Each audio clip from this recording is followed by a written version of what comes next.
السلام علیکم ورحمۃ اللہ وبرکاتہ۔ مشترکہ خاندانی نظام میں جب غیر محرموں کا آمنا سامنا رہتا ہو تو عورت پر لازم ہے کہ وہ اپنے آپ کو بڑی چادر سے چھپائے رکھے۔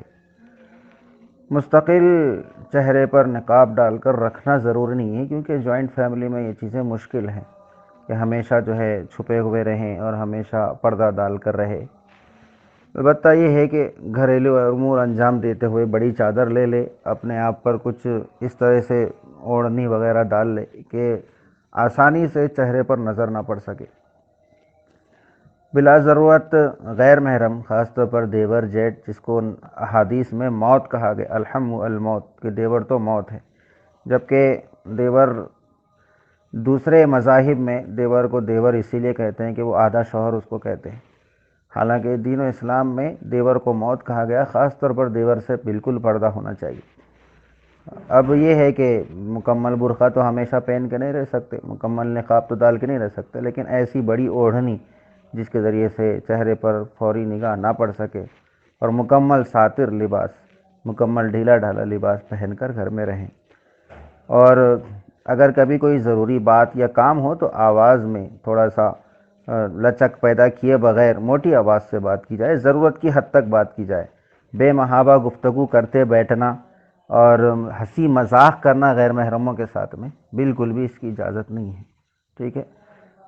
کبھی کبھی گھر والے اکٹھے کھانے پر یا ویسے بھی بیٹھے ہو تو خواتین ایک طرف اور مرد ایک طرف بیٹھے رہیں تاکہ اختلاط نہ ہو۔ نیز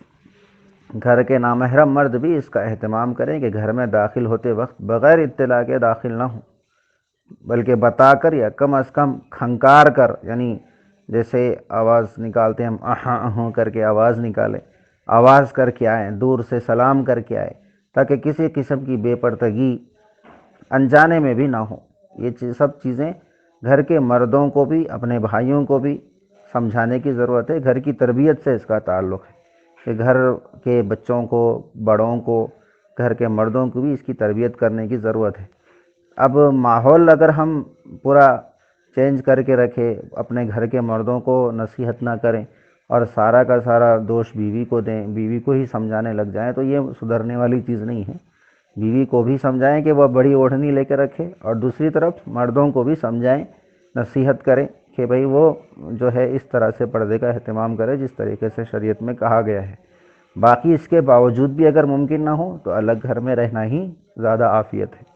خاص طور پر ایسی جگہوں پر جہاں بے حیائی کا ماحول ہو، جہاں پر ٹی ویوں وغیرہ کا ماحول ہو، جہاں پر ایسی جگہوں پر جہاں فتنوں کا زیادہ اندیشہ ہو، ایسی جگہوں پر کتنی بھی پاک باز ہو، جب خواتین آپس میں بیٹھیں یا یہ کہ کوئی مرد اگر کسی خاتون کے ساتھ اکیلے میں بیٹھے تو پھر فتنے کا اندیشہ بہت بڑھ جاتا ہے۔ کتنے بھی پاک باز ہو، کتنے بھی دیندار ہو، کتنے بھی اچھی نیت کہنے والے، اچھی سوچ کہنے والے ہو، گناہ میں ضرور مبتلا ہوتے ہیں۔ شیطان نے تو یہاں تک کہا کہ اگر حسن بصری اور راویہ بصری بھی تنہائی میں جمع ہو جائیں تو میں ان دونوں کو گناہوں میں مبتلا کر دوں گا۔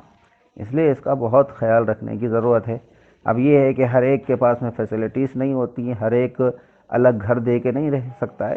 تو الگ گھر نہ دے، لیکن گھر کے اندر سپریٹ ماحول بنا کے رکھے کہ بیوی کا ایسا کمرہ ہو اپنی کہ جہاں پر ہر ایک کا آنا جانا منع ہو، ہر ایک